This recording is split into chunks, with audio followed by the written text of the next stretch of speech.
first responders and those brave men and women fighting the good fight in the Ukraine. Thank you.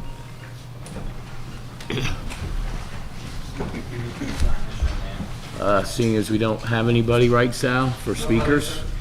Okay, next, Katie. Sorry, going so fast. Okay, item number 3, I'd like to move to accept item 3A, 3B, and 3C. 3C is the New Milford Youth Agency accepting a grant of $1,850 from the United Way of Western Connecticut. And that account will be determined by the finance director. It'll be used to support scholarships for the youth agency's enrichment and child care programs. Second. Any discussion on the consent agenda? All those in favor? Aye. Opposed? Any abstentions? Thank you. Okay. Item 5, the update from Dr. Levin. Dr. Levin is not here No, today. Traveling. He's traveling, and as soon as he gets us They'll send his it. update, I'll send it to the council. Okay. Item 6, Lisa Morrissey, I think she's Yeah, Lisa's away. Yeah.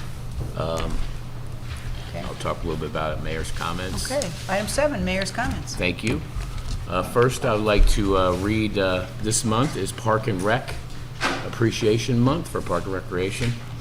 So I'd like to do a proclamation for our Park and Rec team. Whereas Park and Recreation is an integral part of communities throughout this country, including the town of New Milford. And whereas Parks and Recreation promotes health and wellness, improving the physical and mental health of people who live near parks. And whereas Parks and Recreation promotes time spent in nature, which positively impacts mental health by increasing cognitive performance and well-being, and alleviating illnesses such as depression, attention deficit disorder, and Alzheimer's. And whereas Parks and Recreation encourages physical activities by providing space for popular sports, biking trails, hiking trails, swimming pools, and many other activities designed to promote active lifestyles. And whereas Parks and Recreation is a leading provider of healthy meals, nutrition services, and education in tandem with our social services department. Whereas Park and Recreation programming and educational activities such as out-of-school time programming, youth sports, and environmental education are critical to the childhood development.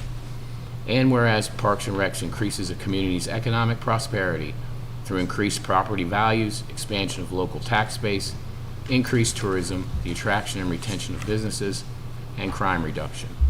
And whereas Parks and Recreation is fundamental to the environmental well-being of our community, and whereas Park and Recreation is essential and adaptable infrastructure that makes our communities resilient in the face of natural disasters and climate change. And whereas our parks and natural recreation areas ensure the ecological beauty of our community and provide a place for children and adults to connect with nature and create outdoors.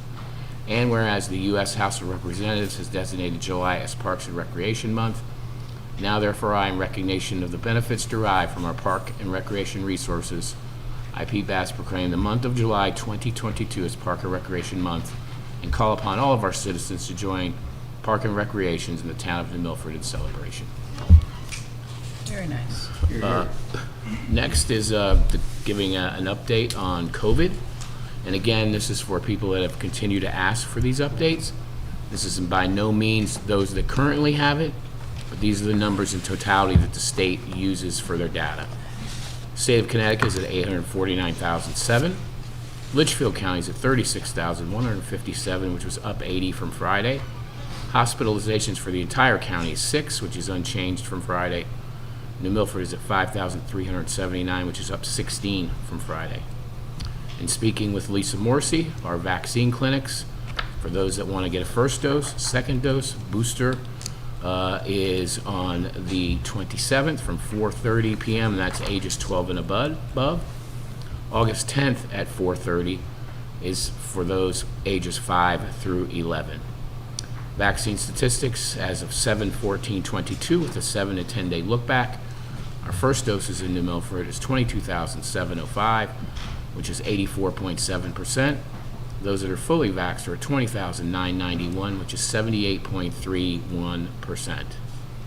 I'd also like to give an update to the council on the New Milford fire. We have Belfour, who's our contractor. They're continuing with the restoration part of the project. I was there yesterday to talk to Belfour, and they've completed the removal of the accessible water damaged and drywall insulation on the second floor. This is 100% complete now. They completed the cleaning and packing of context and cabinetry that needs to be detached in order to remove the water damaged drywall from behind the second floor. This too is 100% complete. They completed the detaching of the lockers on the second floor. This is 100% complete. They completed the removal of water damaged drywall from behind lockers on the second floor. This also is 100% complete. They continued cleaning exposed wall cavities in the second floor. They began removal of suspended ceiling grid on the second floor. This is 95% complete. They continued cleaning and packing contents in cabinetry that needs to be detached in order to remove water damaged drywall from behind the first floor. They continue the removal of water damaged drywall from behind the cabinetry on the first floor. They completed detaching lockers on the first floor. That part is 100% complete. They completed the removal of water damaged drywall from behind the lockers on the first floor. They continued cleaning exposed wall cavities on the first floor. They completed removal of the suspended ceiling grid on the first floor, and that is 100% complete. They continue with soot cleaning on the first and second floors, continued masking of rooms and necessary infrastructure above the ceiling grid in preparation for fireproofing encapsulation on the first and second floor. They continued packing and moving of the classroom desks and file cabinets. These items are being staged in the cafeteria for preparation of moving them to a warehouse. They've maintained all the air scrubbers and dehumidifiers. They continue to break down and remove dehumidifiers and air movers in areas where the water damaged drywall and insulation is complete or in progress. They continue cleaning the AHUs 1 through 5 and associated ductwork. I'd also like to thank the contractor Belfour, as they've been doing this project 7 days a week. And this is why we're able to get so much work done, and I can't thank them enough. Amazing progress in a short amount of time. I'd also like to thank our DPW Director, Jack Healy, Tim Clark, our Facilities Director, Matt Cunningham, Chairwoman Wendy Fallenbach in the Board of Education, Assistant Superintendent Hollander, our full DPW team, Rob Beebe and the Municipal Building Committee, the State Board of Education, our insurance carrier, and former contractors, the former contractor's insurance carrier, Principal Manka, the Milford High School facilities team for all their efforts so far. We are going to be meeting tomorrow with the insurance carrier for the contractor and their bond counsel. Am I correct, Randy? We're going to be doing that tomorrow? Yes, we're meeting with bond counsel, and our insurance, and of course the DOE. And I'll be updating the council after those conversations we have with them tomorrow. I'd like to change course a little bit and talk about River Road. This past weekend, I made several trips with our park ranger and the Milford Police. Chief Ceruto was there, considering the issues that continue to face us on River Road.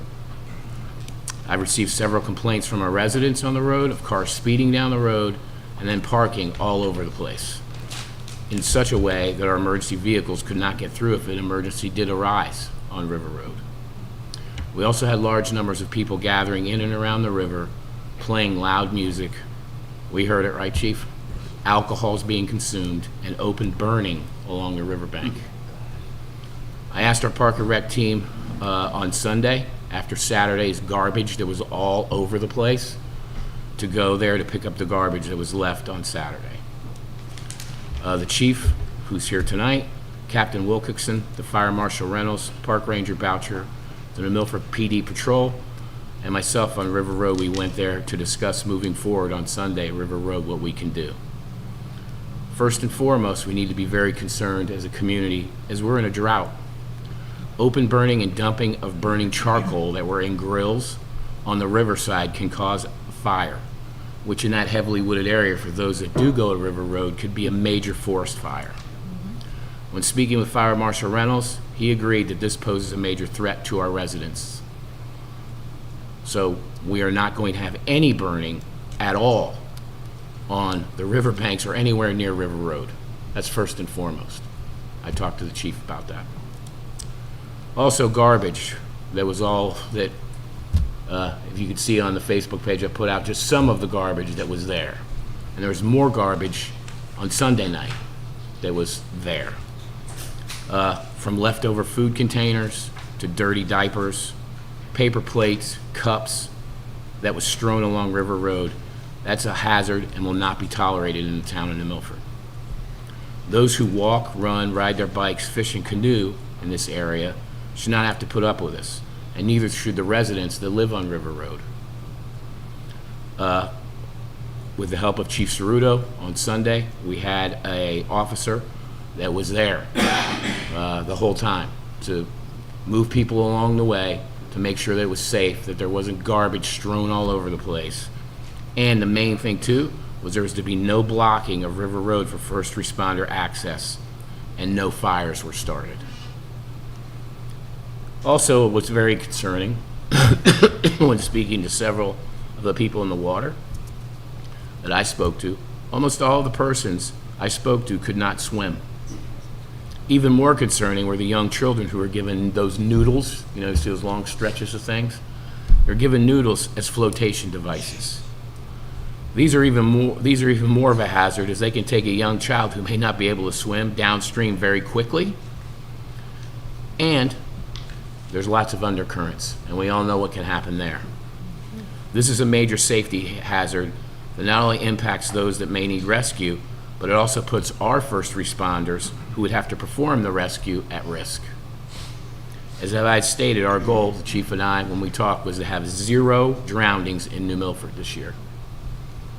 I've also spoken to the town attorney on what some of the possibilities we can do, and I will be updating the council as we move forward.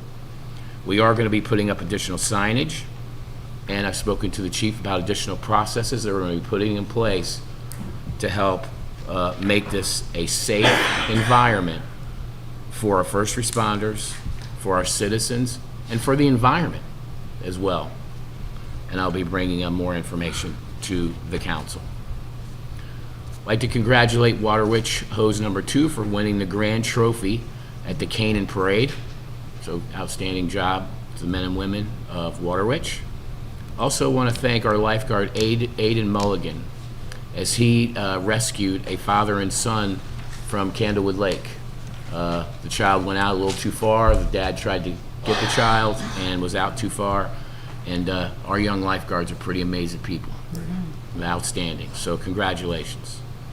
Also want to congratulate Antonio, Kaylee, Nick, and Noah of the Northfield Fire Department. They completed their Introduction to Fire Service course at the Connecticut Fire Department.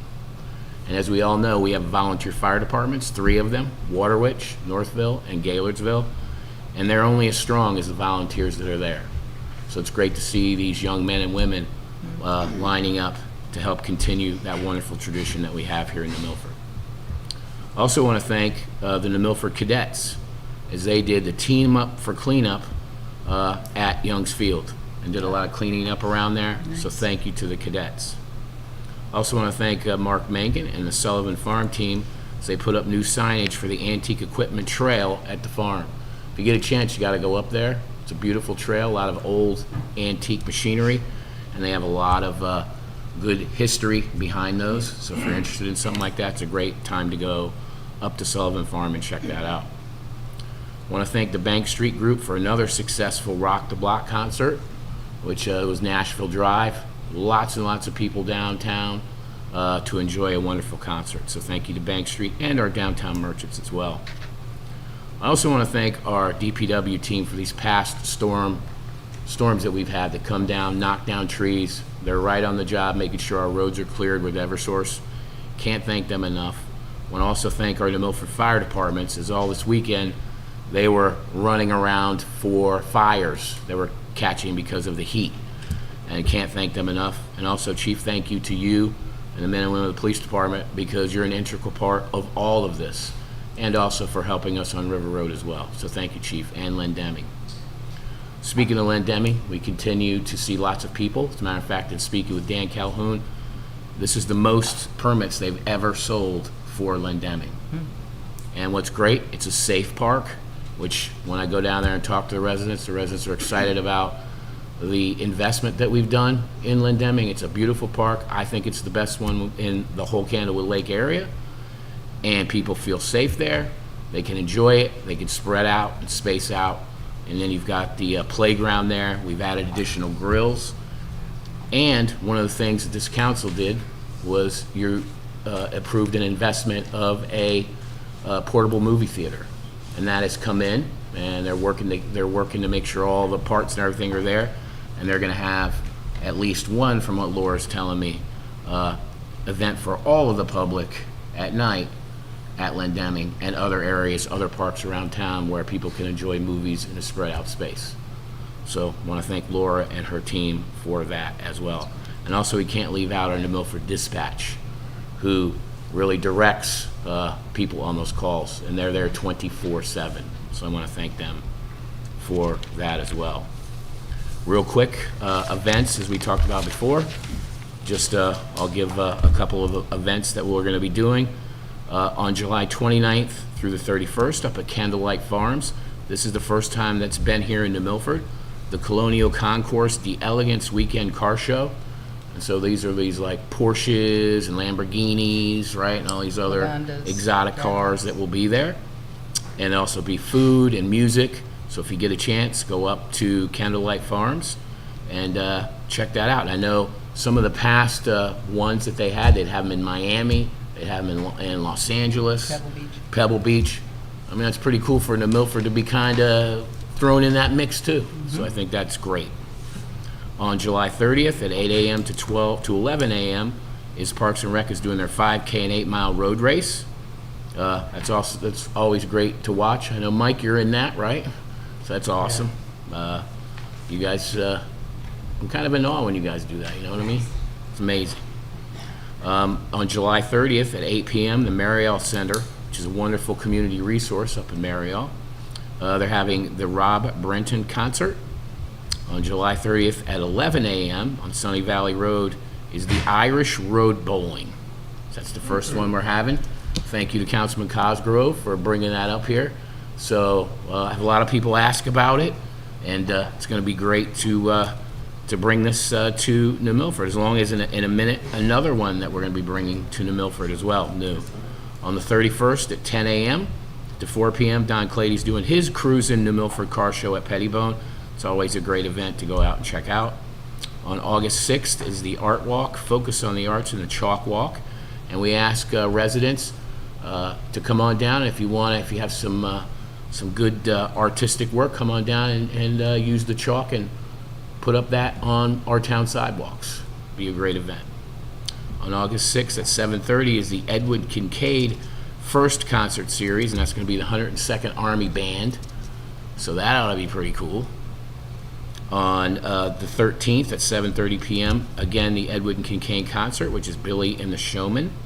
And this has been put on by our Arts Commission, and I want to thank the Arts Commission for putting these on every year. It's great talent. Great for our community to have another benefit to come downtown and enjoy a wonderful concert. On August 14th at the Mariel Center, the Frank Brocklinhurst Gypsy Jazz Quartet and Sunday Brunch. On August 18th at 6:30 p.m., the third Rock the Block concert, which will be the Pop Rocks. On August 20th, Edwin Kincaid has another concert, the Red Hots. On the 27th, they have another concert, which will be Billy and the Showman. On August 28th is the Sergeant Zach Scholar and Cody's Law second annual Drug Awareness 5K and Recovery Festival. And then on September 10th and 11th on the Green, the Irish Festival. That normally was in Danbury, but they've come up to New Milford, and it's going to be a wonderful event, a new event they're going to have in New Milford. Lots of music, lots of activities, so we're very excited about that. Again, Councilman, thank you for your efforts in bringing another wonderful event here. And we have lots more in September and October, and I'll continue to update the council for that. I'd also like to defer for just a moment to Vice Chair Katie Francis with the back-to-school opportunities that people, if they have the ability to give, can do so to our residents. Thank you, Mayor. Yes, August 19th, we will be providing about 250 children, book bag with supplies, all types of things for homework, crayons, notebooks, folders, the things that we all used in school, as well as some gift cards for clothing. And in order to do that, we have some very generous donors, but we do need more people to help. And if you would like, you can go on the United Way of Western Connecticut website.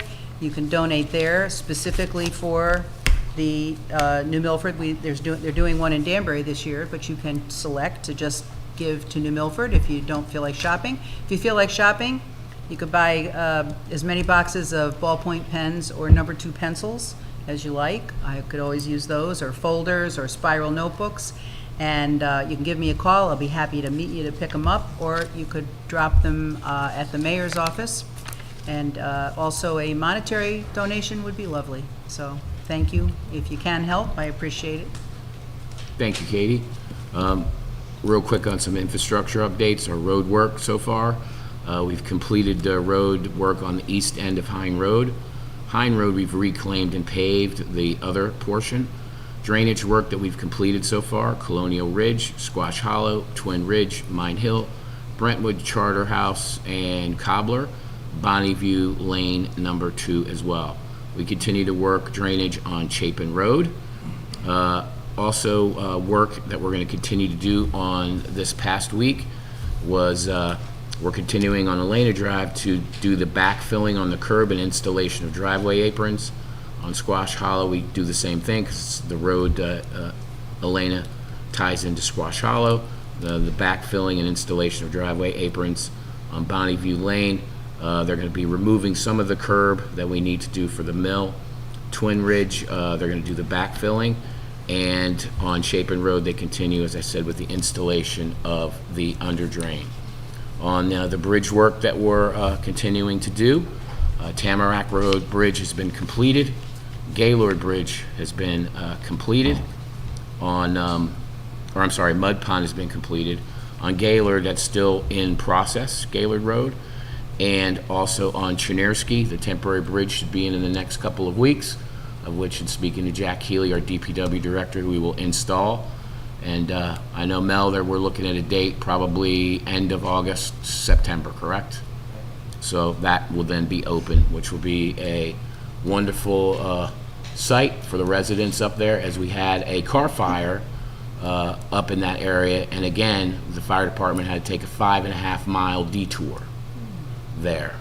So this will be the ability for our first responders to address any kind of issue up there in a much quicker response. And I'll have more information to the council as we move forward with that. Our library project continues on. I know Katie and I meet with the contractor every week concerning an update. They continue to move forward. I know one of the shortcomings is the railings that are on the sidewalks in the front. They're waiting for those to come in. There were some material shortages there, and but when you do go in, it sure looks beautiful. That's for sure. It's going to be a destination point for our downtown, and I'll have additional information. We continue to work with ESG, our partner with the Board of Ed, as far as our energy savings program. That continues on. I'll be bringing to the town council probably the second meeting in September an update on that as well. And that's, as we said before, savings that we're going to use to pay for the capital equipment, and I'll have more information on that as well. And that's it, Katie. Thank you, Mayor. Item number 8, I'd like to move to approve the following items. 8A, which is a change, an update to the hours for the Irish Road Bowling event of July the 30th. It will now be closing the road from 9 a.m. till 3 p.m. So we're going to bowl faster, I guess, because it was 4 o'clock. Item B, the mayor's office is requesting to close the southern crossover on the green on August the 6th. That's a Saturday for the Chalk Walk. This is part of the Commission on the Arts Walk. They will close from 9 a.m. to 5 p.m. Parks and Rec is asking to close both the northern and southern crossover on the green for the Irish Festival. That's, as the mayor said, September 10th and 11th. Saturday would be from 9 a.m. to 11 p.m., Sunday 9 a.m. to 8 p.m. And item 8D, the mayor's office is asking for the northern crossover to be closed from 8 a.m. to 5 p.m., the southern crossover from 8 a.m. to 9 p.m., and that's on, it's the second annual Apple Festival. And what day is that? There's no date on here. Is that on your list there? I can tell you right now. I mean, September 24th? that sounds good, on Yep. September the 24th. So that's items A through D, road closures, and none of them say they need the approval of the traffic authority, so I assume that's handled.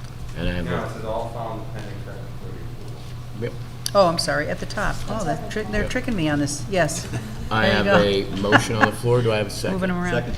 And I have a second. Any discussion on the motion? All those in favor? Aye. Opposed? Any abstentions? Thank you. Item 9A, I'd like to move the appointment to the Arts Commission of Ali Somas. That would be a term of July 25th, 2022 through January 31st, 2026. But, and I have a second.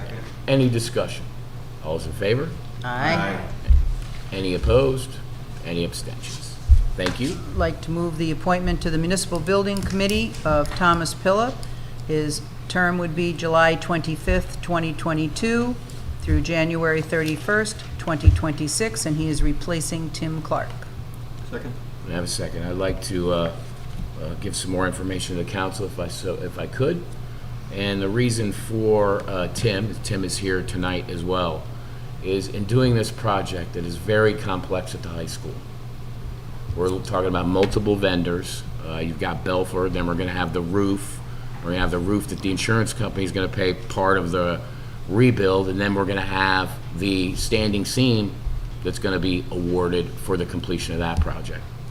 As we all know, Jack Healy does tremendous work, but Jack's one guy, right? And Jack also leads our roads, our bridges, you know, helping out in the B committee, you know, Yes. lots of other things that he does.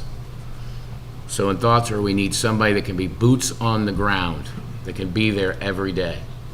And you know who stepped up to the plate? That was Tim Clark over there. Tim has extensive experience in construction. He's on the municipal building committee. And he said, you know what, Pete, for the community, I'm gonna do it.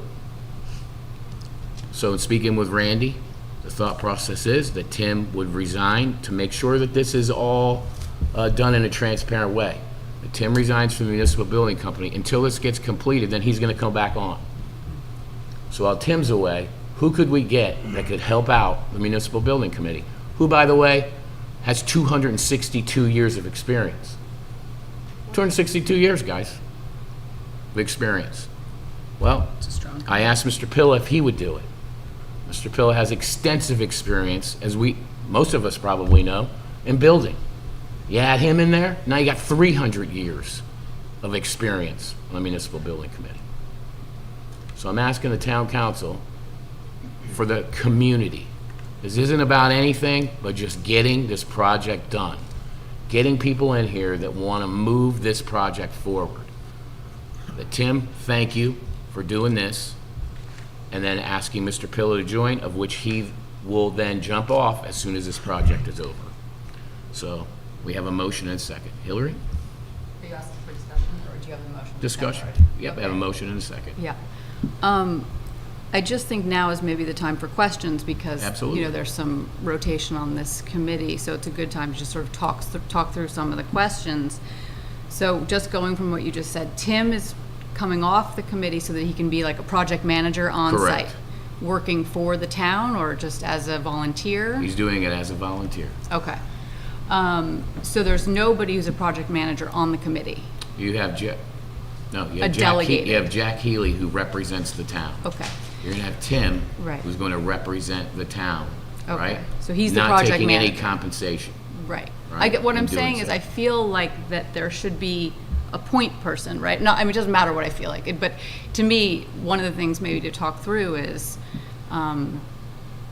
what's the best way forward now that we're looking at what happened, what can we glean and do, you know, make better, right? So one of the things, I think there were a lot of bosses, all with decades of experience, but who's the one who's answering every single question So there that would every be, single day. that So- would be Jack Healy ultimately is the person that decides for the town.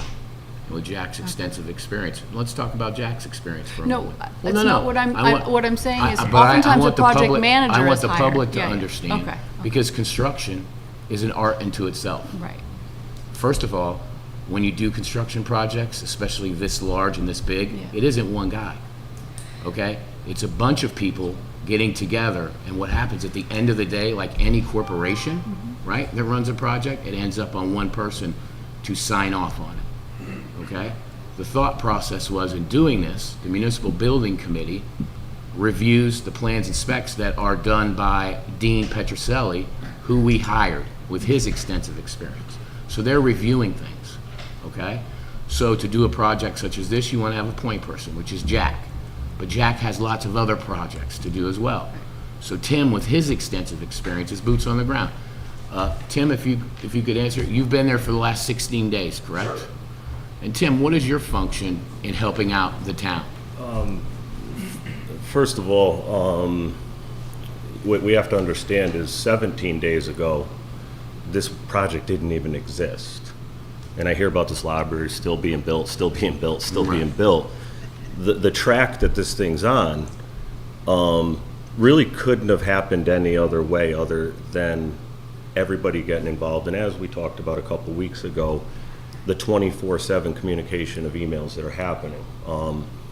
What you're missing also is the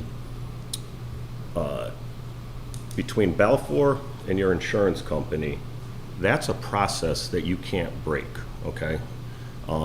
They are working very closely, checks and balances are happening daily, and Balfour probably has, I think they have about 6 or 7 upper level management on the project each day. They have pulled from their Long Island group, they have general manager from that division, they have Wallingford, and they also, there was one other place that they're pulling, White Plains. So they have White Plains, Wallingford, and what you see is we can't really do much unless insurance signs off. So every single day, there's many decisions that have to be made at that point. Jack is busy, he is amazing, he is going each day, 10, 12 hours a day easy. So in the course of the day, these things come up, dealing with Matt at the town, coordinating with Dean, any items that we need. Balfour gives me a list of items they need resolved, or else we're gonna miss dates, we're gonna miss times, and it's up to me to be the chihuahua and grab the Achilles and get onto whatever the answer is to keep them going. We've made huge progress as far as getting teachers' stuff, their personal belongings. This Balfour was extremely sensitive to that from day one. That was a feat in itself to find out, what do you do with that stuff? Where do you go? That's going to the Church building. That's going to allow everybody to get their stuff so nothing's lost. Special notes, things that teachers have, they're sensitive to that, okay? And when you had something that just happened 17 days ago and you have to have it done in 30 days right now from today, you don't even really have time for that. But these are the decisions on a daily basis that happen. Trying to find logistics of, these temporary classrooms, we're trying to figure out that parking, you've seen that. And lastly, we had materials scattered all over the entire building, parking lot, front of the school, everywhere. The roofer that got thrown off the project kindly came back, even though he's in he's in trouble as far as this whole insurance thing, and it is what it is.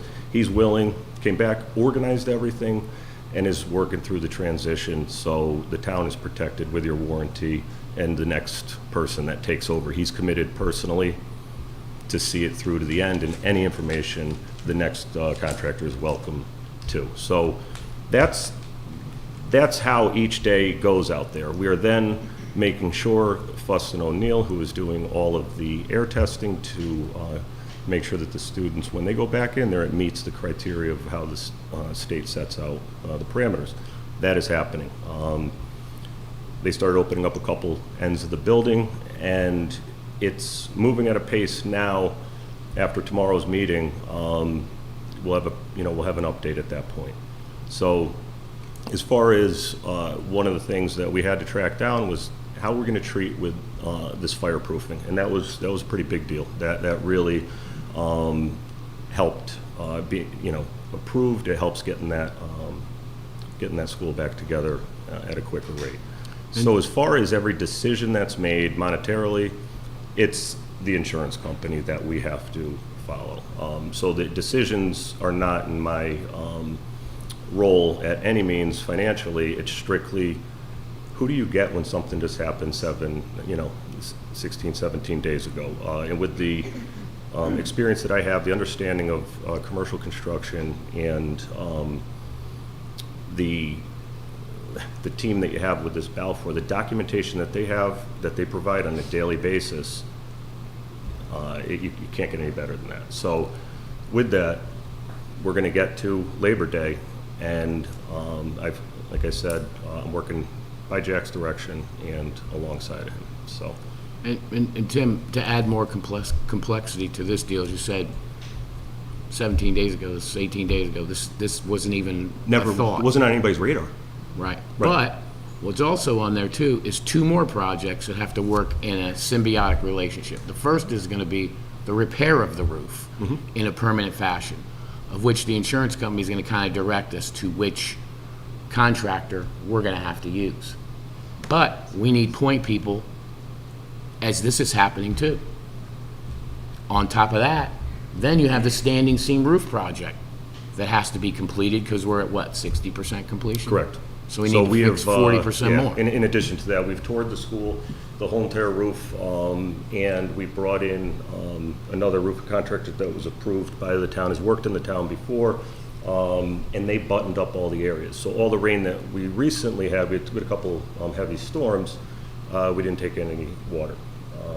And that's pretty important at this stage where they just left it that day.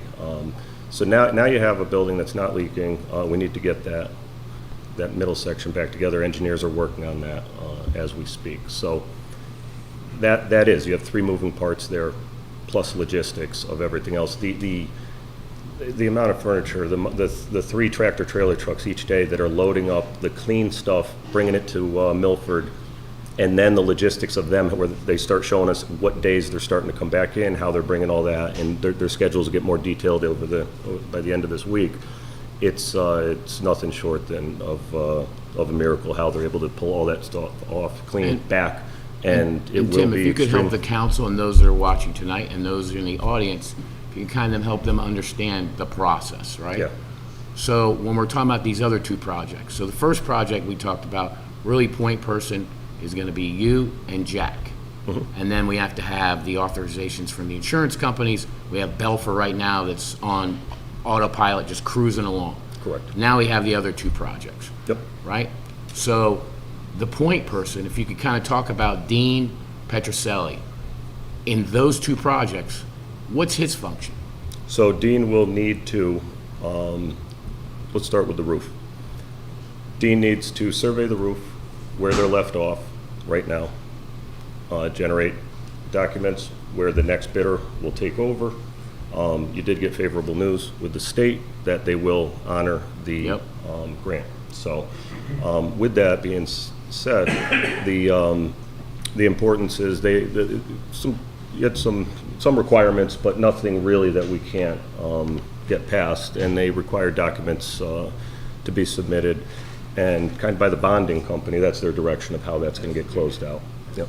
So we are going by the direction of that. Dean is being, he's been authorized as far as how he has to put that back together.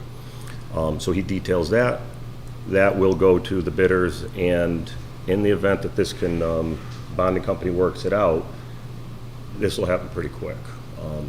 And then next contractor comes in, and that gets that roof project going.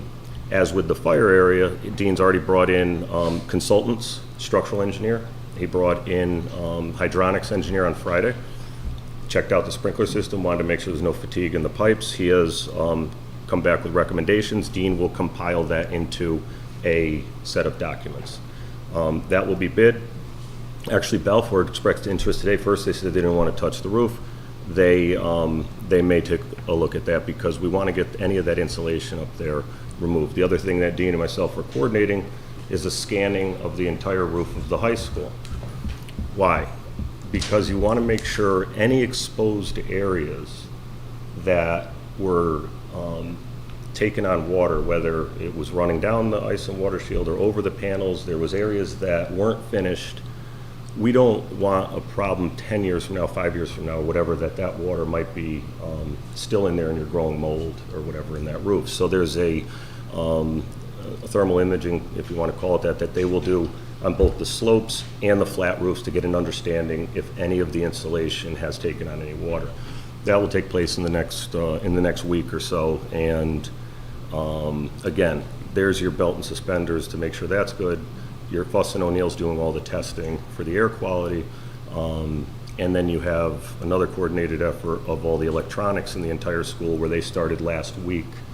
And they take everything out, they strip it down, clean it, make sure that they're in good order, and they will have them back in 3 weeks, every single projector, laptop, I mean, everything that's in there. So that's a major feat in itself. And that will be Dean's role now. Any approvals that we have that are needed as far as ceiling tiles, as far as the spray fireproofing, stuff like that, are going to Dean's office for his approval. He needs to stamp and sign it as the architect of record, and we're facilitating that. Balfour each day gives a report. The report details what scope they're at, how many men were on the job, and any issues that they have. It's 3-4 page report every day that gets sent out. That's keeping everybody in order, and then those key items is really what we're fighting each day. So I expedite that, and that's And Tim, Yes. staying on the high school roof, double project for better vernacular, right? So you have Dean that was coming every Thursday to be on the job. We also have the manufacturer, which is Garland, to keep the warranty, which we all want for this roof. They have a representative, Yes. correct? Yes. And what was his task? So Steve Botello was, he was on site to make sure that each and every component that went into this meets your criteria that was designed by Dean and also the manufacturer's requirements. So he is doing reports each day. Other thing that he helped us tremendously with, as he's not our vendor, he was United's vendor at the time, we had 5 tractor trailers of panels that were out there somewhere in the United States when this happened. And it was kind of concerning as this was going on. And Steve came in, met with the mayor, and committed to see through all these components that they got delivered. They got offloaded properly, so nothing was damaged. And again, United Roofing, they sent their crew up there, about 6 guys, to unload all these. That's what you'll see in the parking lot and the perimeter of it along Larson Road there.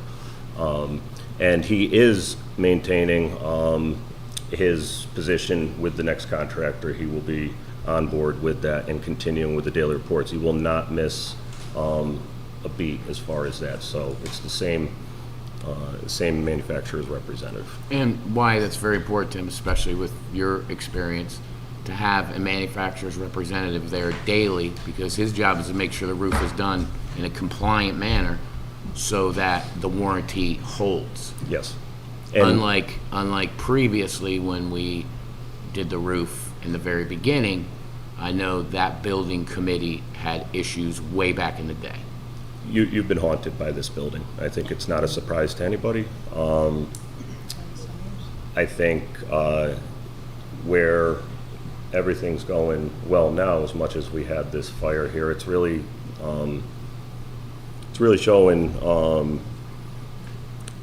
what can be done as far as putting it back together. And what we see is the infrastructure that they've taken apart. I wouldn't be concerned about they did shoddy work inside the building or anything like that. Everything that they've taken apart is normal construction of that in the past 20 years. So yes, you've had issues before, but you're not opening up walls, ceilings, and saying, holy shit, this is, So as far as that, there's not a concern that there was shoddy work within the infrastructure.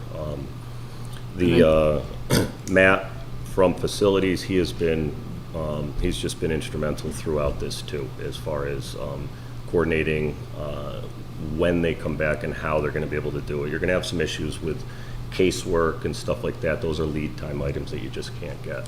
And Tim, in the construction fields, Sure. as well as lots of business fields, everybody has their own expertise of which they need to be a component in. So then all that expertise funnels up to yourself and Jack, so we can make these decisions in fast time. Yep. To get a project, as Jack had told us all, get a 50,000 square foot differential, however we're gonna do it, within weeks, that could take normal construction a year or more. Yeah, yeah.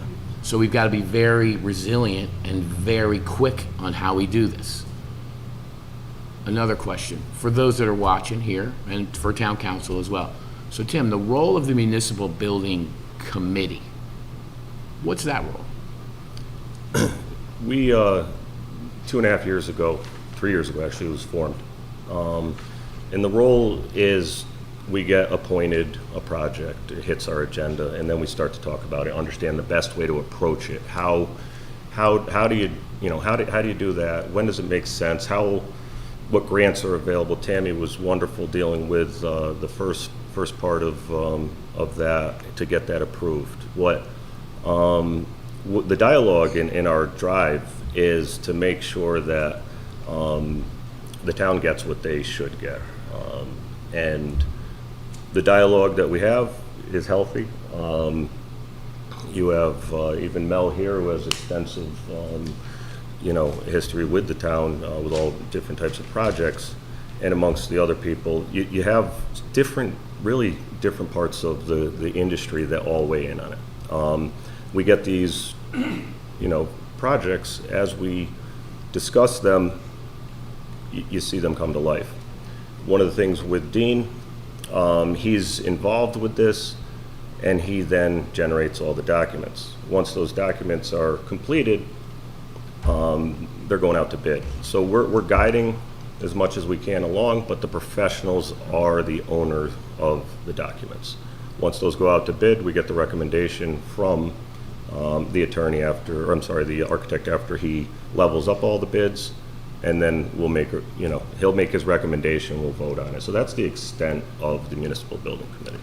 And for those on the council and watching and here in the audience too, our work, really, when this happened 17 days ago, we still have other projects that we still need to look at. And I'll give you an example. We still have 2 elementary school roofs that we need to get design and architectural things together because they need to get done.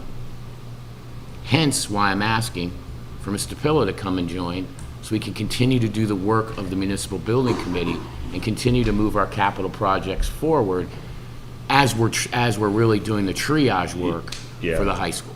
And to piggyback on that, before this happened, Jack had put together a very nice RFP for professional services to be bid for the next phase of those roofs. So if anybody thinks that Dean Petroselli has those roofs, he doesn't. There's an RFP that's going to go out, we're going to get those back in, and then we'll make a decision. So you hear Dean's name a lot, it's only because he submitted a proposal that was per a request for a proposal. So that's really what our next step is, and we've paused that. So we have a good understanding of each of these roofs, how we can go about them, how we can get rebates on the 43%, 41%, whatever it is at the time of those documents are generated. So it's now we've worked out. It was a while to figure out, especially that roof. We went into it not saying we got to replace the roof. We went into it saying, why are we not being compensated for something that's only 19 years old? Why do we have to just say, well, the architect went out of business, that's what it is? So that was something for the first 6 months we kind of scoured and went each different direction to say what can be done. And end of the day, there was nothing that could be done. So now we have to look at different ways. And again, as I said the last time I was here, that's the right roof. It's the right roof for that building. And then you have this roof on this building. So there was 2 of them that have been done under our watch. And what I think amazing, again, I'll just recap it, and then any questions the council may have for Tim, Sure. myself, Randy, is the municipal building committee is volunteers, just like you are on town council. 300 years of experience. For free. For free. Tim, I can't thank you. Mel, I can't thank you enough. I can't thank Rob Beebe, who's the chairman, for all of their work. So our push and the people that are involved, that are still involved, that haven't resigned, are one simple thing. The kids have had a terrible experience for the past 3 years, okay? Terrible. Now they're back. They cannot Absolutely not. go into what you can't stay home. They need to be out in those fields, and that's the coolest thing, is now you're starting to open up parts of the building. The track, everybody's walking around on the track. You've got fields full. Everybody's concerned at first, are we gonna have fields, whatever. So that's starting to come together. And seeing that come out of 17 days ago when there was fire trucks parked where these people are stretching and running and all that stuff, is special. So now we as a community have to look out for this younger generation. We know that. And they've kind of been jammed up pretty good the past few years. So that's everybody that I've talked to that's involved right now, that's the main focus. Thank you, Tim. You're welcome. Any questions? Hillary? I agree, the focus is get the children back in that building. Since we were talking about the purview and the responsibilities of the committee, I just wondered how did you guys make the decision? And also now learning that you guys are responsible for so many projects in the town. You guys picked this company, this roofing company, so No, we didn't. what was that process? We So did not pick them. how was the a company? bid. It was a Bidding bid. It process was a low for bidder, purchasing and authority. So the lowest bidder won, but you don't. hold on, let me just back up Okay. and explain to you how Yeah, a yeah. bidding process Thank works you. and how the town. So what happens is you have to go to a public bid. You have a walkthrough of the site. You have documents that are generated by the architect at the same time. You have a whole entire process that is notified in the newspapers, and that goes out. Gathering all the information. There's requests for information that come from the bidders. Those are gone over by the architect. He then responds to them, and then you have a bid that's submitted. They have to follow every single condition of that bid. If there's schedules required, if there's performance bonds required, if there's bid bonds. One of the things was the town didn't require bid bonds, and we have now instituted a monetary amount where that kicks in. You need a bid bond when you submit it. So that will ensure that a lower bidder, maybe he messed up, he doesn't want to do the job, you're protected at that point. So all that information comes in, the architect then reviews it, understands it. He has put together a complete document prior to that of how you bid it, and that's all the line items, numbers that you'll see with a total amount. It gave a lot of flexibility depending on how much money you got, what the state was going to give, of which roofs you could do, which ones were more important. So it was a complex bid when it came in. I think there was about 30 different components to that budget or for the bid that was submitted. So that is then given to the municipal building committee, that the lowest qualified bidder that met all of the requirements is acceptable to the architect. And that's it. So we've met with the architect. He's gone through it. He generated the documents, went out to bid. Whoever that bidder is that he has qualified, talks to him, calls him up, this isn't consistent, are you sure, and kind of just levels it all up. That is where it's given to us. At that point, it's we agree to go ahead with your recommendation. So how many bids come in? You can have one. You can have So did you- 25. so- You can have 90. So how many were you guys looking at? I think there was 7 or 8. yeah. 7.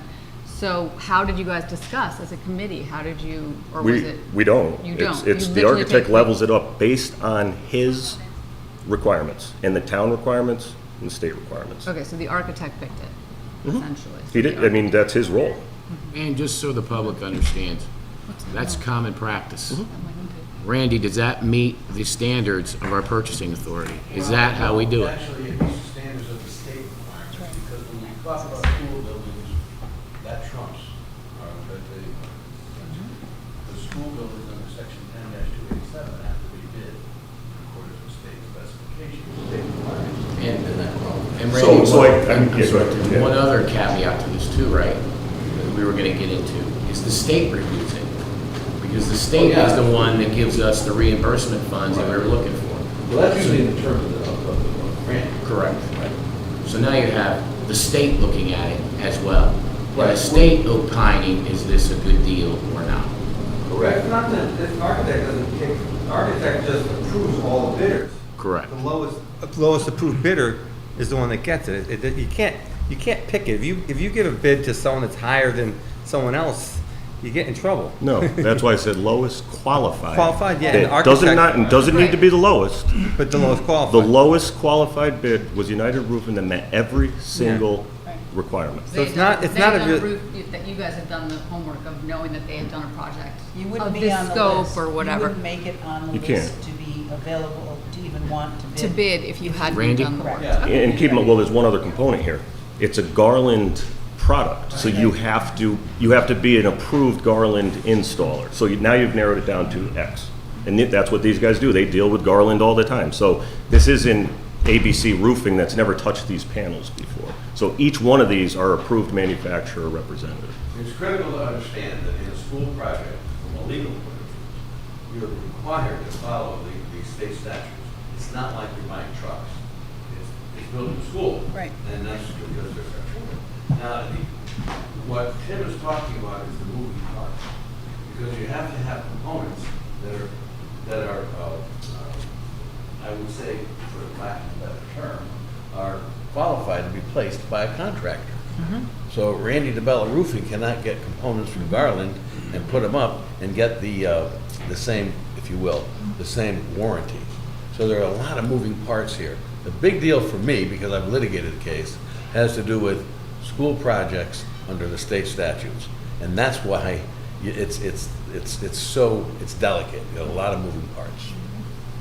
So, again, one of the things I did mention, United Roofing's work has been fine as far as their meeting each inspection daily.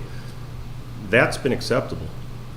You've had somebody that made a stupid move, and the building committee could have never have seen that, ever. That was somebody that made a dumb move, and they're gonna pay dearly for it. Human error. Absolutely 100% unauthorized, and was committed, and we've discussed it before. We will not use torch ever again. Ever, We're gonna ever. wait till the summer to do the liquid applied. Great. That's what we were told as a municipal building committee, and that's what's in the minutes. So what would this commission do if you were in that position? Yeah, I mean, backing it up, there was recommendations from the meeting of January 18th of hiring a clerk, you know, a project manager, a clerk of works to really oversee, because it is a complicated school project, but that wasn't done. So I guess you'd have to back it way up, but I mean, your question's a good one. So to answer that question, there were, what do you think a clerk of the works is? Basically a project manager. Okay, so Who's who's only accountable to it being done properly for you. Well, the Okay. project management, there's all different forms of project management. So in a complex case such as this, you need multiple people. So you have multiple people on there. You have Garland, right, who's there every day. You have the architect on record, who is there weekly. Weekly, So let's take an example. So Tim, to do this project right here, how many project managers did we need to do this roof for? It was just a meeting once a week with Jack. That was it. And Jack, with the building department here, they were able to agree on scaffolding, how you were going to keep sidewalks going. So that was it. It's a roof job. At the school there, same thing. It's a roof job. What you also had going for is you had facilities, and facilities met Exactly. daily. Okay, so your project manager, somewhat facilities, they're not there for means and methods, but we have a guy on the roof for means and methods. So we have facilities who, Pete, I think their building's in the front of that parking lot there, I believe? Yep. Okay. So they're on, so they're actually on site, so they don't even have a trailer on site. They have a permanent structure watching what's happening each day. they're responsible for move your lift over here, move your lift over here. Project manager would only get in the way at that point because we have manufacturer, we have architect, we have pictures each day, and then you have facilities. Then you have every Thursday DPW, and you have the facilities along with the architect meeting every single Thursday.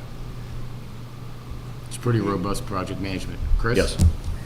Couple comments. I mean, first of all, a project manager in no project that I've ever heard of is going to oversee every employee that's working on it, right? So somebody can still do something stupid, regardless of whether it's a project manager. I would like to say, I think this move, Mr. Clark, having you go in and project manage this is exactly the right structure. I like your analogy of being the Chihuahua, because there's so many moving parts in this. There's so many that moving is so parts, needed yeah. to keep things going on a daily basis, because we've got a deadline of September 6th. Yeah, and Right, what- and those kids yeah, got to be in there. One of the things you need to understand is Balfour, the team that they're bringing in to reconstruct this school, Giuseppe, wonderful man. He's just starting. He is going to be the daily. I mean, there's 7 or 8 guys, but he is the guy. Specializes in $60 to $85 million school projects. That's what you got, and all the contractors, everybody that they're bringing in, same size projects. So, you know what you have there, they're good. They're rocking and rolling, and like we said before, the insurance is daily on site with them. And I'll say, I mean, I can't believe someone of your caliber is going to leave your business and to do this on a daily basis. It's amazing. And then having Mr. Pilla come on the municipal building committee with his experience, he's going to drop his business and his time with his family. I mean, it's in times like this in New Milford, the cream really rises to the top, and our best and brightest. And I think, and if we all need to work together to make this September 6th opening happen. So thank you. Yeah, you're welcome. And there's another thing that's fueling me, and this August will be the 10-year anniversary of the Wilkinson's explosion at their house. Your assistant fire chief here, I've spoken to him, and he was one of the first ones on the scene, and I did not know that. And just going through this process here, I've been educated on what he came about and everything.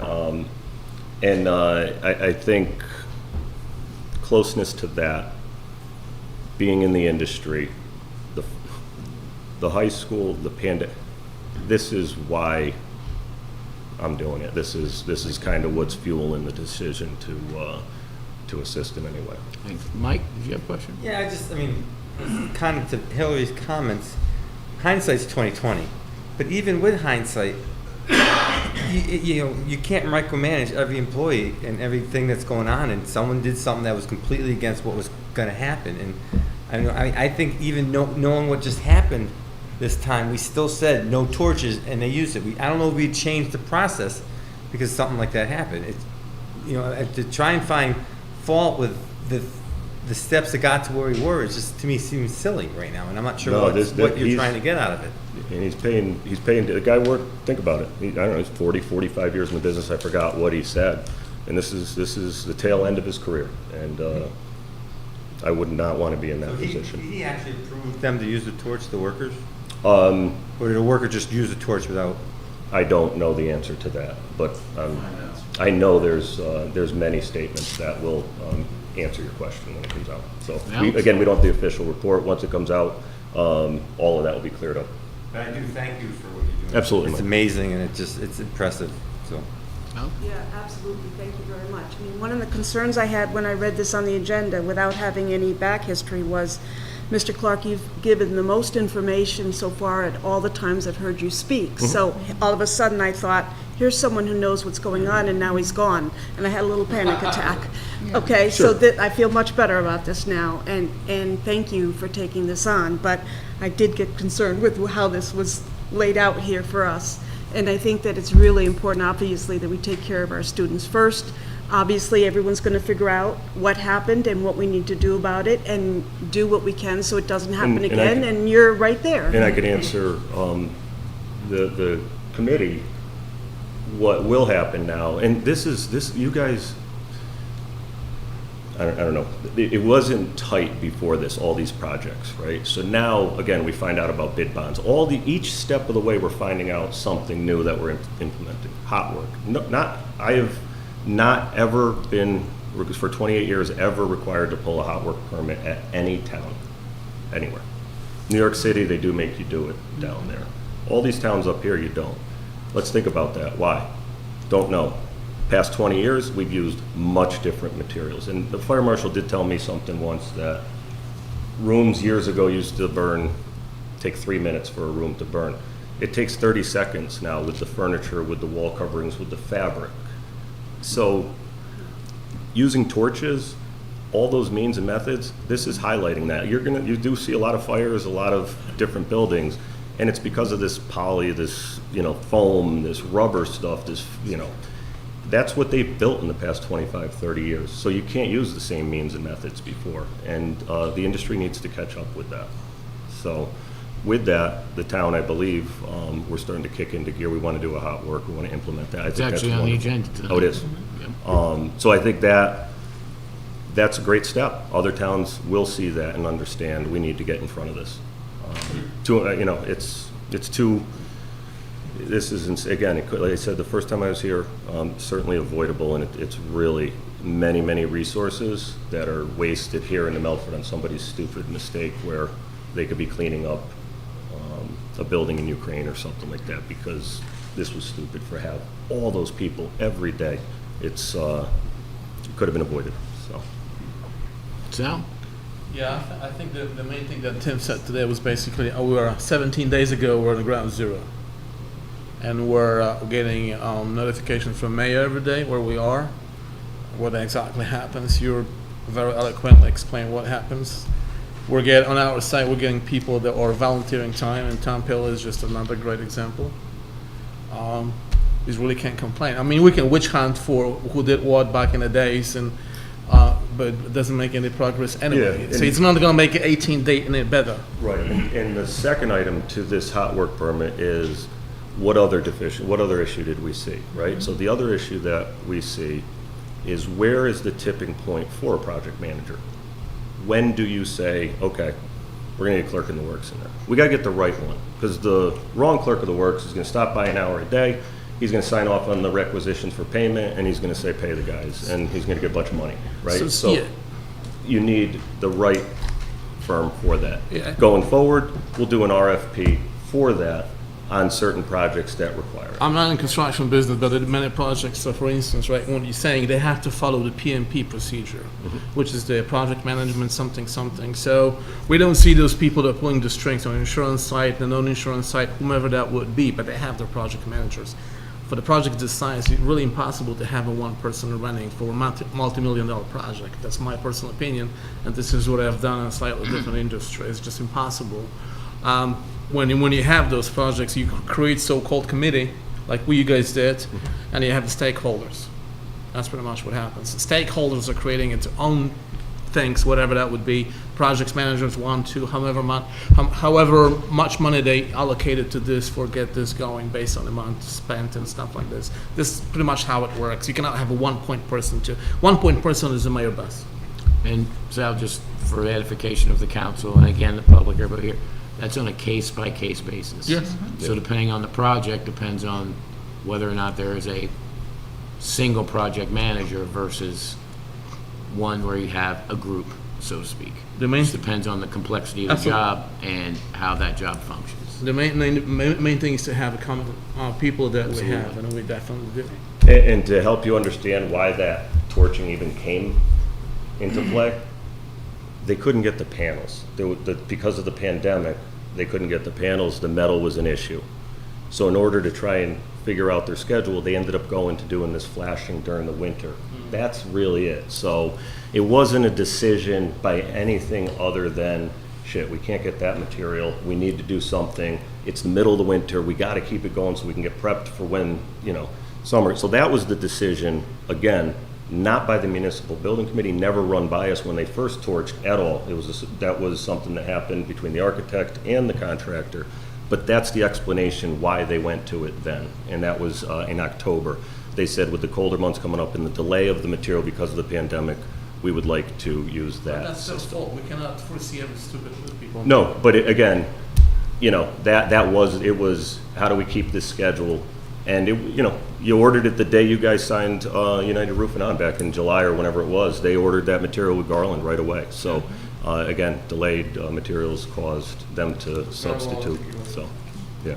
Any other questions for Tim or to Randy? I have a suggestion. Okay. For your edification, you might want to take a look at Connecticut General Statute, Section 10-287, small b, parentheses, 1.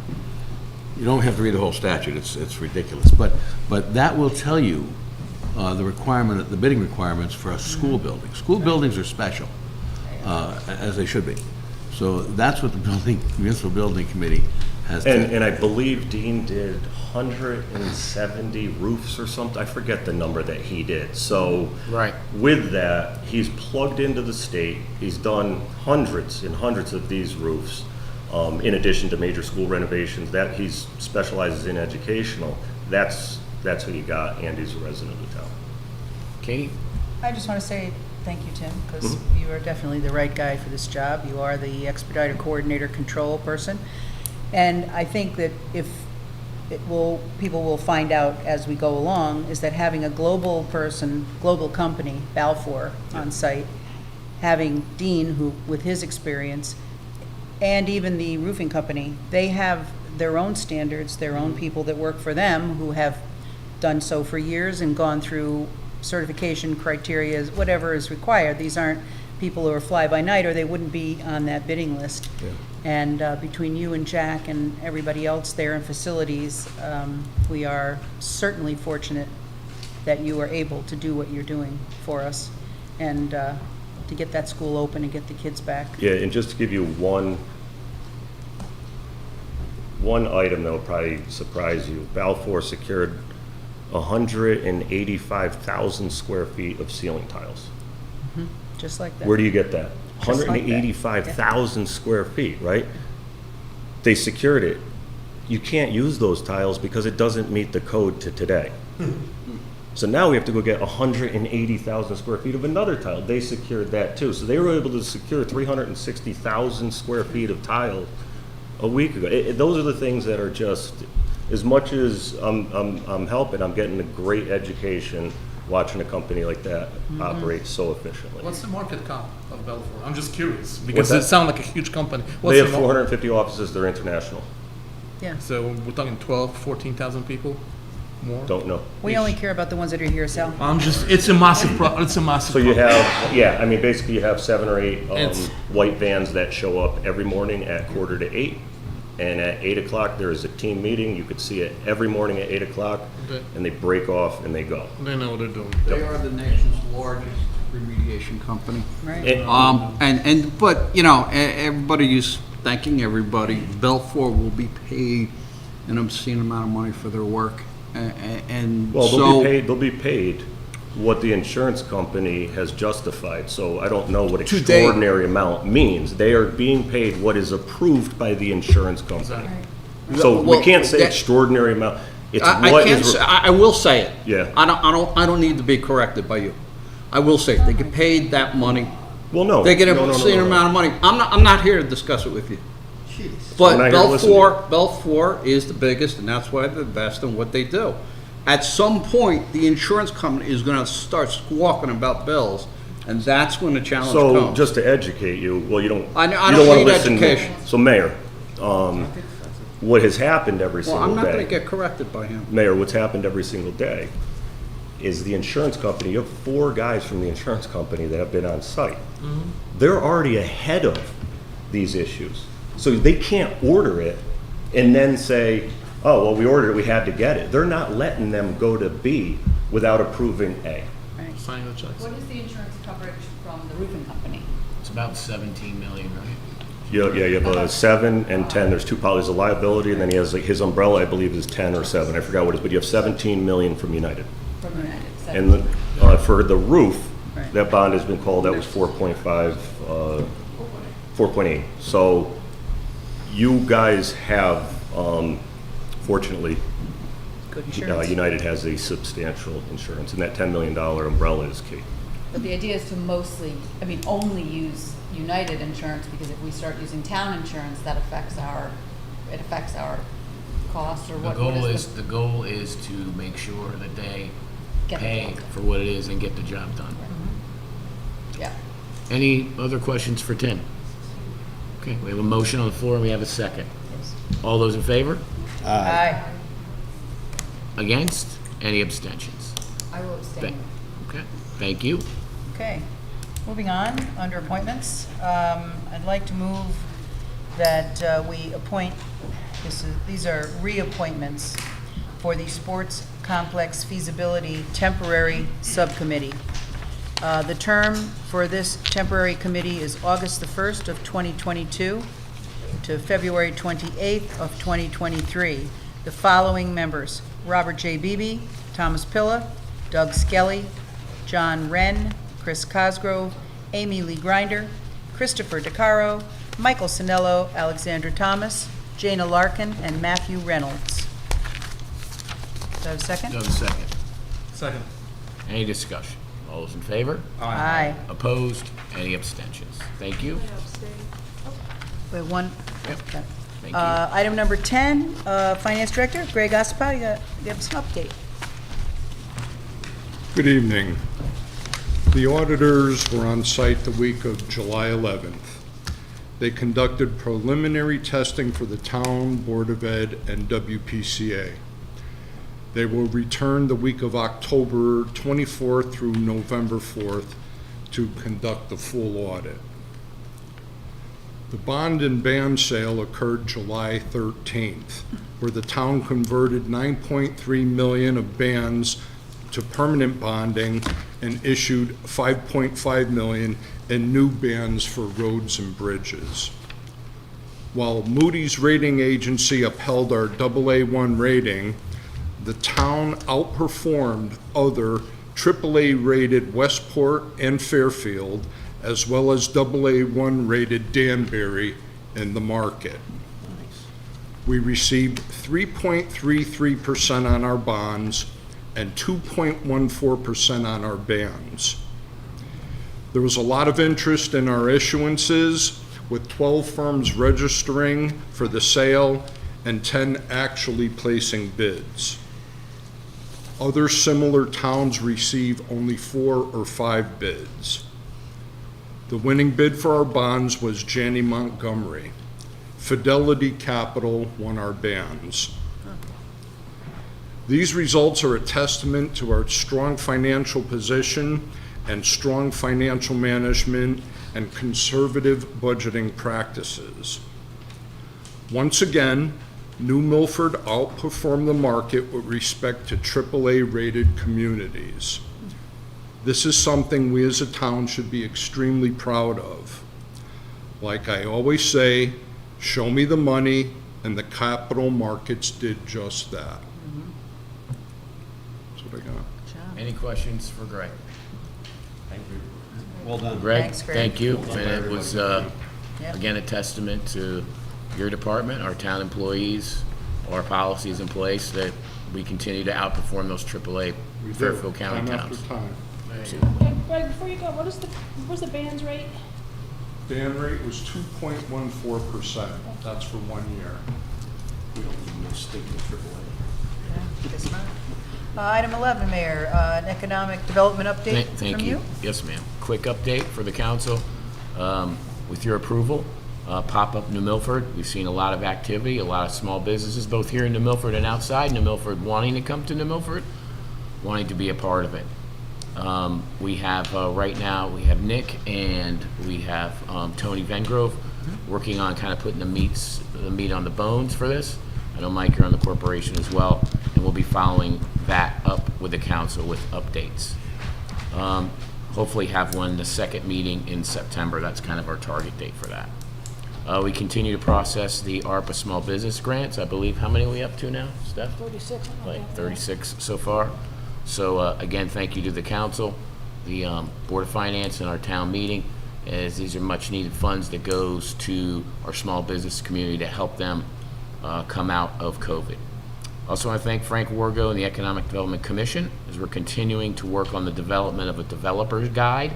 And that developer guide will be both in print and also electronic for those people looking to bring a project to New Milford. And I'll be giving the council, as we get through more and more of the developer guide process, to the council. I'm hoping to have that either on the 1st or 2nd September meeting for that.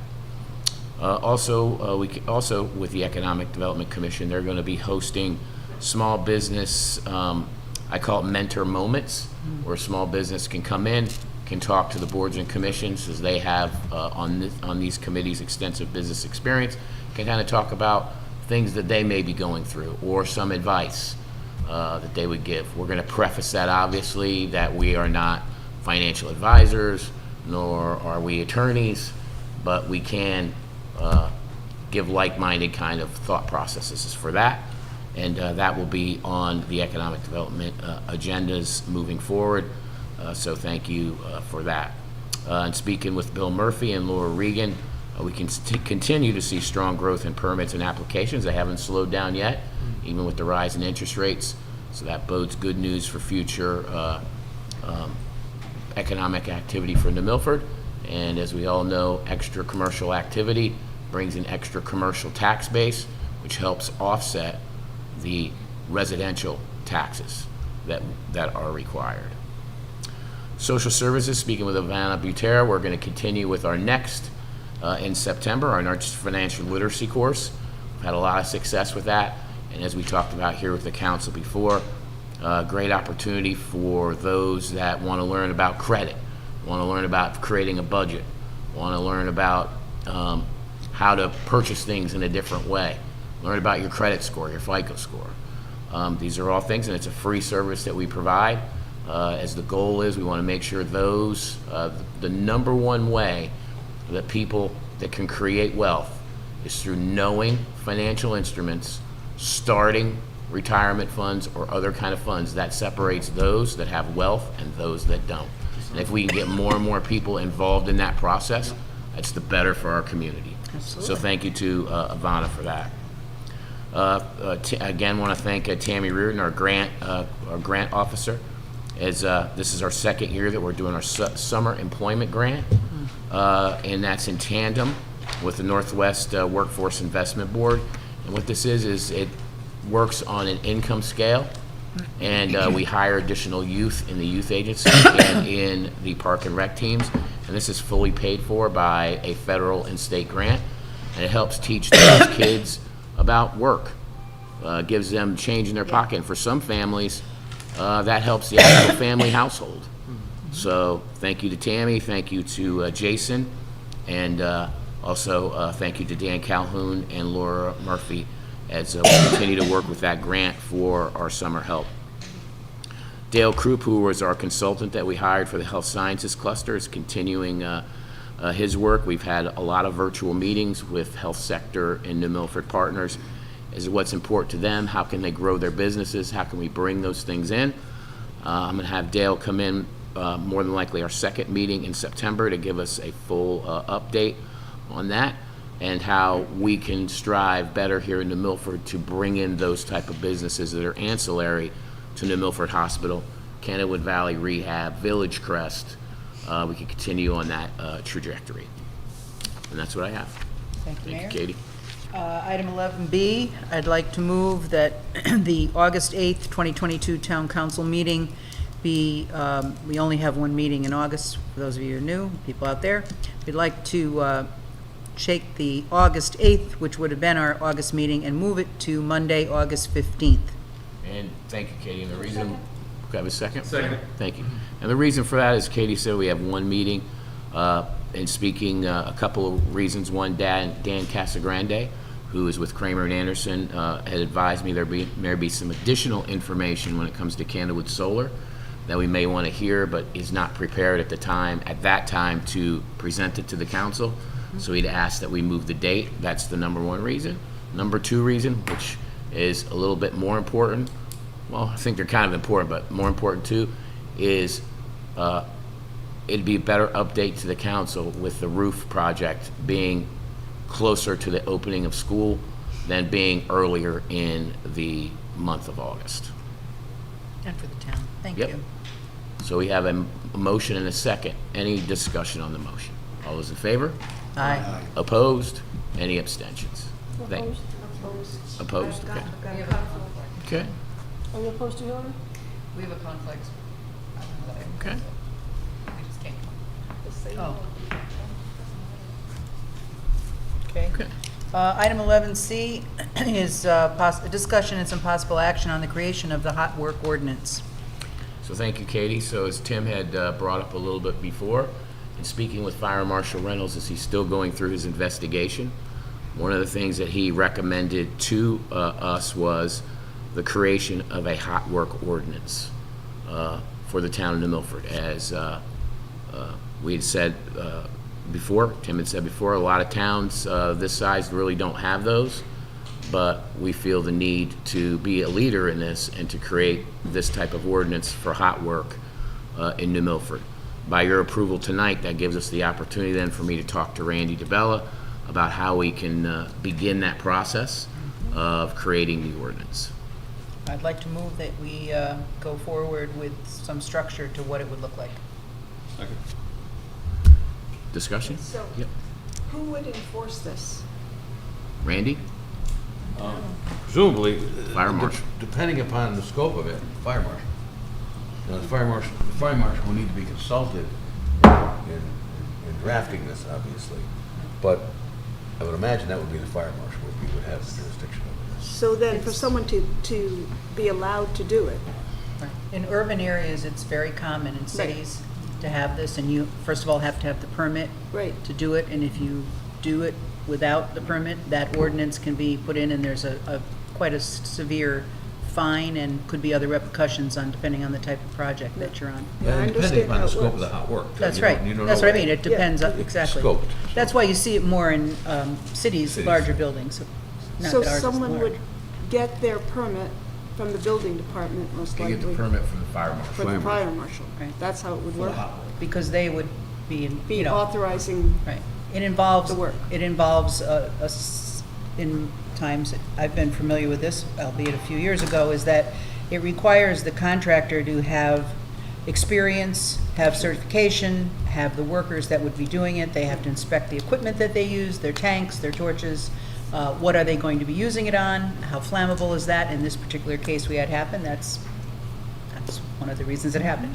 So it can be complicated, and in our case, it would, but there's enough already on the books, I think, and Randy would have no trouble with that. Again, it depends upon the scope of the ordinance. Don't forget, there are other things that we have to have permits for that aren't the normal permits, like demolition permits. Those are different than your standard building permits. But a hot work permit depends upon the hot work that we're trying to control. You know, I don't know that it's gonna be all-inclusive like a Manhattan project, but I'll talk to the fire marshal, see what's standard, see what's reasonable Right. and enforceable. We'll go from there. I'll outline it first. You'll know the outline Right. before I ever put pen to paper I'm to sure there actually are- draft it. I'm sure there's towns like our size that have done it, you know. Yeah, Bethel has one, I think. Oh, they do? I Oh, think there you so. go. I may have the wrong B town, but it's a B town.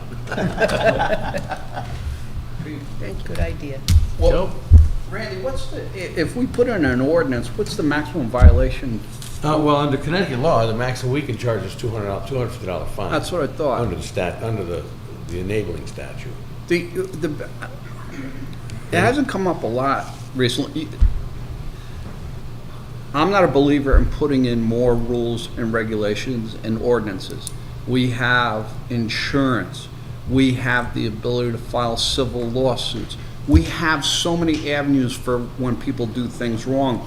Every time somebody does something wrong in the way of a business in this community, we develop another ordinance, then we're all of a sudden we're into these massive books of ordinances that don't get us to any solutions. So I'm not a big believer in more laws when we have laws and civil litigation that can correct these problems or address them or pay damages for people doing things wrong. And then the only thing that come to mind is this tree ordinance we tried to put in years ago, and somebody cut down a slew of trees in front of their property. It must have been on town property. So we have the right to sue them for the value of our trees. And I've always been a believer in that. Mike? Yeah, just, to pile on top of what Joe's saying, what would this ordinance have done for the high school?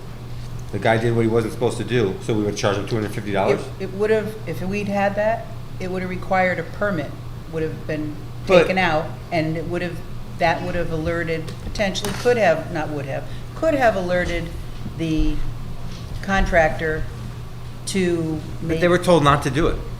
I know that.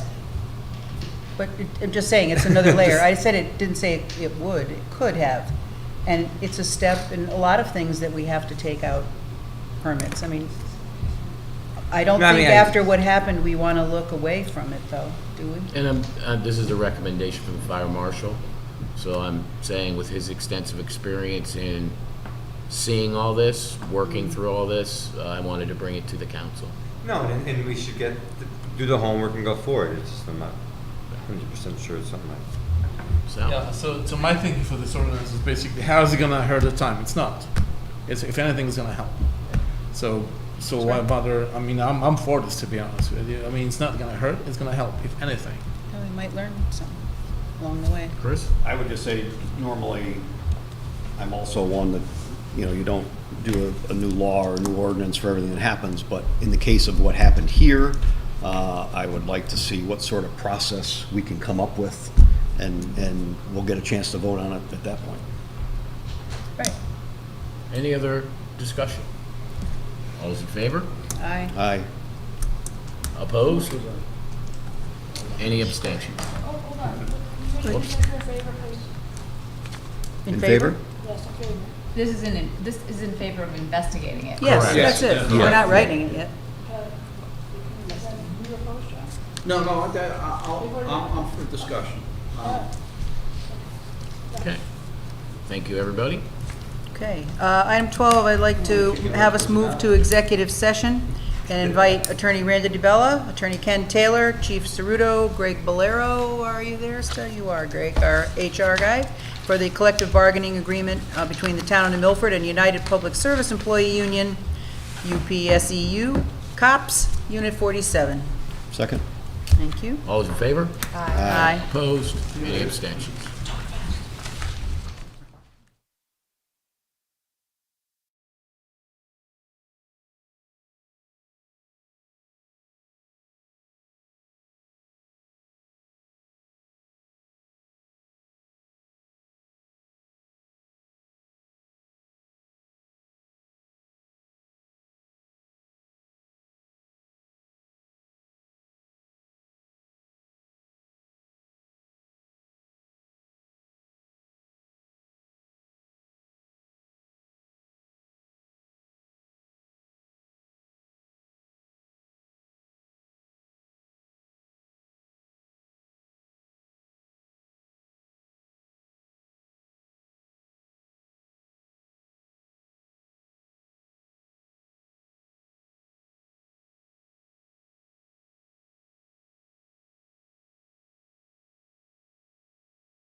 We're back from executive session.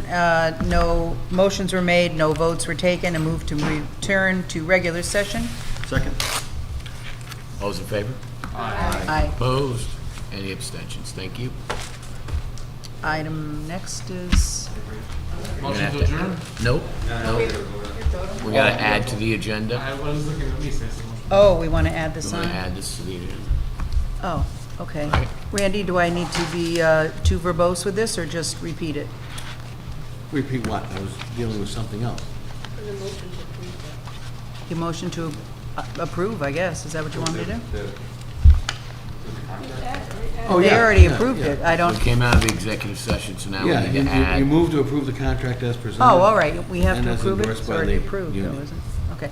Okay, we're out of executive session. We already voted to say, yes, we're back in regular session.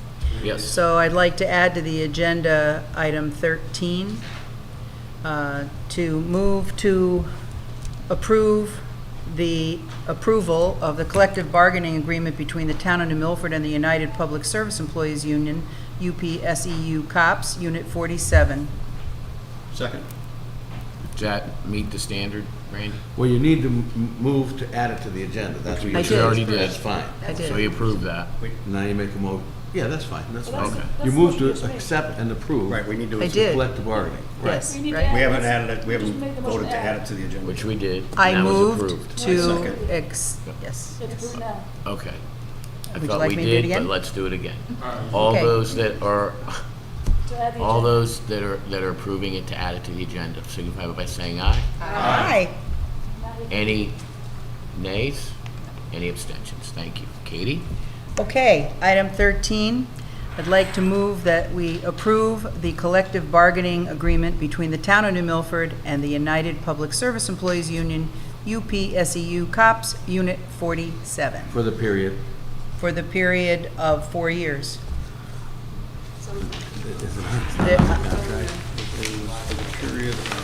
That's not noted in the, what I have here, so. Through June 7/1/22 through 6/30/26. 7/1/22 to 6/30/26.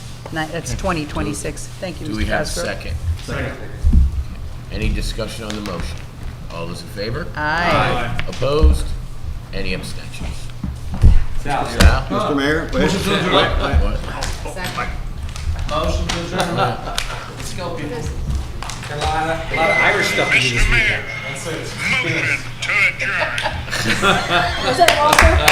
That's great, that's great. Thank you, everybody. Can't beat Walter, okay? How's that? Thank you, Chief. No Great, weekend, that's thank why I you. brought.